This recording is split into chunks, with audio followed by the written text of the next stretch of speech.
در دل بیابانهای سوزان مصر یادگاری از شکوه و رازهای هزاران ساله قد برافراشته شده. اهرام مصر. این بناها شاهکارهای مهندسی و معماری عظیم بیش از 4000 سال پیش ساخته شدند تا آرامگاه فرعونها باشند، فرمانروایانی که خودشون رو خدایان زمین میدونستند. بزرگترین اونها هرم خوفو در جیزه هست، سازه‌ای به عظمت کوه ساخته شده از 2.5 میلیون سنگ آهکی غولاسا. هنوز مشخص نیست که چطوری مصریان باستان تونستن بدون ماشین آلات مدرن چنین سازه‌ای رو با دقت حیرت انگیز بنا کنن.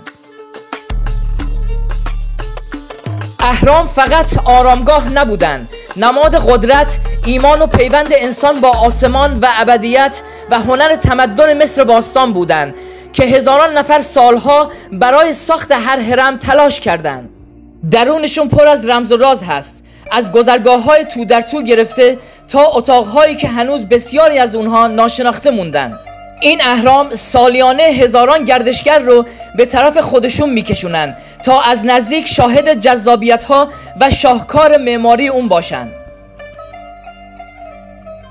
از فراز شنهای بیابان تا سایه‌های هرم‌های عظیم مصر باستان هنوز رازهای خودش رو در گوش جهان زمزمه میکنه و این بناها همچنان پابرجا به ما یادآوری میکنن که تمدنی شگفت‌انگیز بر خاک نیل فرمان میراند. در پایان ما را از نظراتتون درباره این ویدیو بهره‌مند کنید.